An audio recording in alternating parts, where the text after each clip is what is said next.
Hello, Crash Course fans. I'm Willie Atkins from Buehler High School. And today from Buehler High School, we're going to hear from Mrs. Teresa Robinson and her granddaughter, Leah Woods. And Mrs. Robinson is a main course in what we do here at Buehler High School, and we're thankful to have her again. And she has an episode today that we're going to call Foot Training.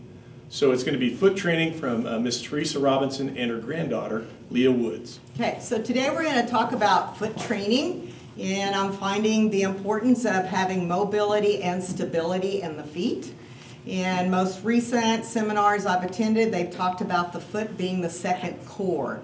So it's very important in gait, whether you're an athlete or just an adult wanting to be active. So starting out, I'm going to show you how you can use a tennis ball or a lacrosse ball to roll on the bottom of the foot to help with the mobility of it. There is not a wrong way in doing this. You can roll forward and backwards, side to side. You can get up on the toes. The toes can go up and down. Just experiment with that. I've read where it says you should go 5 minutes. Kind of use that, whatever you're comfortable with. Yes, and it does roll away from you.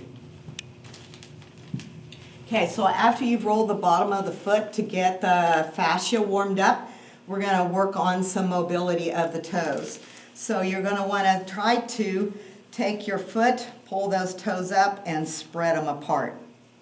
Quite often when I work with people, they cannot do this, or one foot can do it and the other one cannot. So those are things you'll probably want to work on. Okay, so I'm going to have Leah work on lifting the big toes, then put the big toes down and then lift the other toes. So you want to be able to separate those in your gait pattern. And quite often, again, you will find that some people are very stiff and cannot separate those. It really works your brain. Yeah.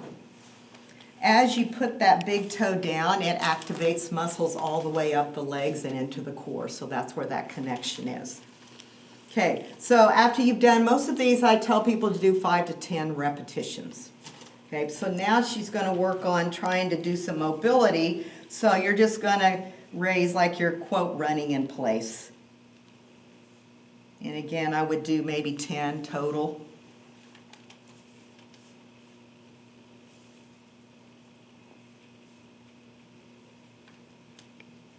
Okay, so here's the part that's a little bit difficult to show via a video, is to create an arch. Okay, so Leah has already learned how to spread those, okay?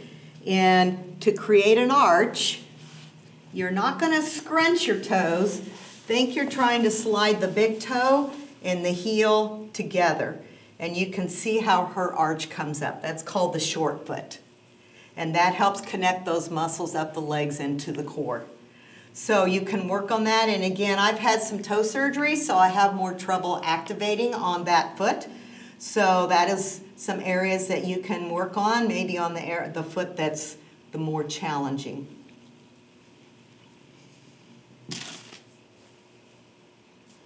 Now we're going to work on strengthening a little bit. So I'm going to have Leah put this between the heels.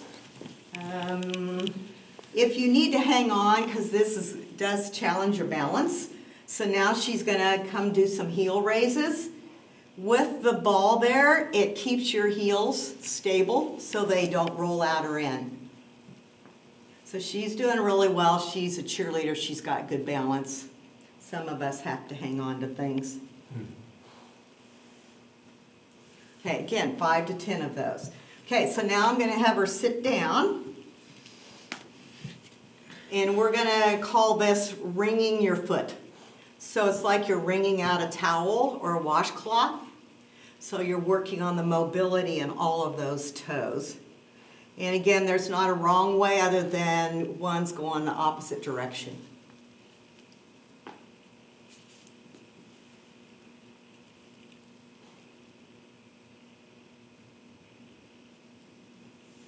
Okay, so if you find you cannot spread your toes, The person I followed with this said this is something you can do watching TV. Okay, we didn't go over this, Leah. So you're going to cross your foot and take the fingers of the other hand, and can you get them between your toes? And if you cannot, then that's something you can work on to help get the mobility there. Yeah, so once you're there, you can wiggle the toes. You can even do stretching individually. Okay? Again, these are a lot of things that can prevent or help plantar fasciitis. Okay, so now we're going to work on mobility, kind of stretching the toes and the ankle. So you're going to get on your knees and tuck the toes under.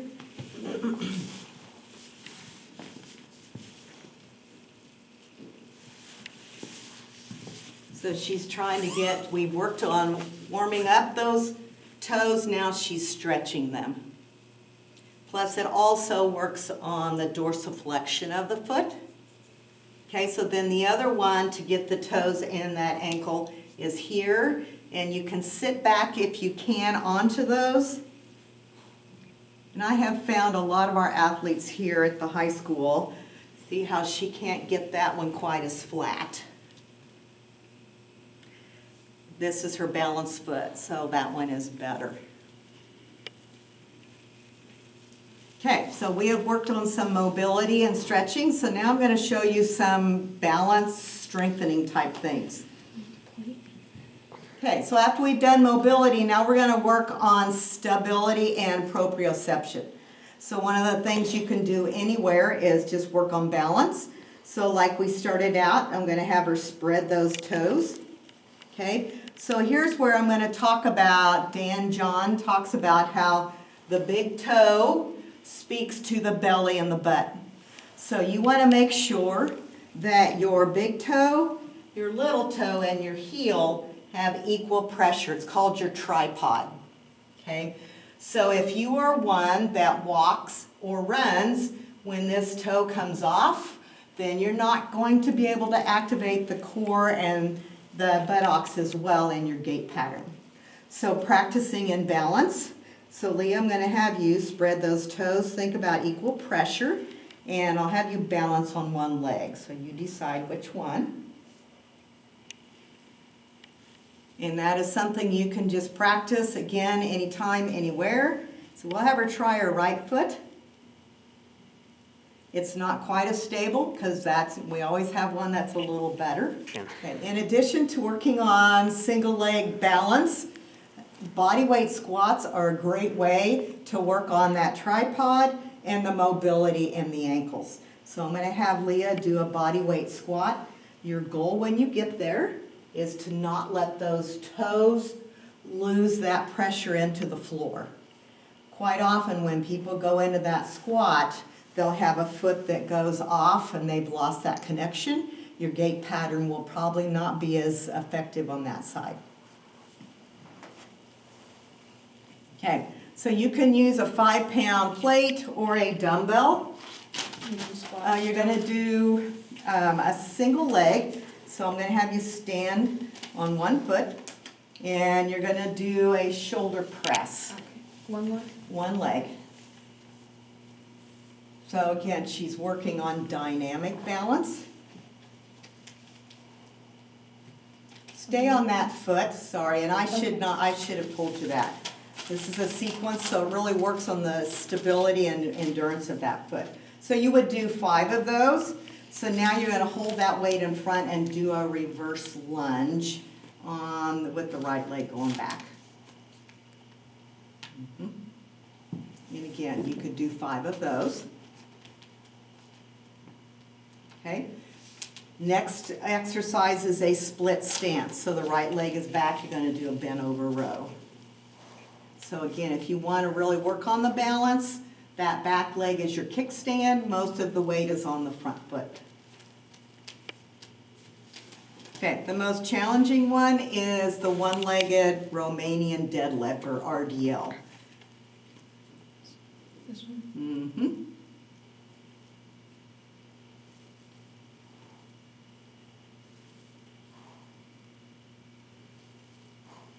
Okay. The next one, and I changed this up, Leah, so you're gonna stand on one leg and you're gonna draw a figure 8 with your weight. So this is dynamic balance using the core. So now it's got some movement going side to side that her ankle is having to work through. Hey, once again, on behalf of Crash Course, we want to thank Mrs. Robinson, and we want to thank her granddaughter Leah for the demonstrations, but to bring out these elements that are important to each and every one of us. And once again, thank you for joining us on Crash Course again, Crash Course 2021. Thank you, guys.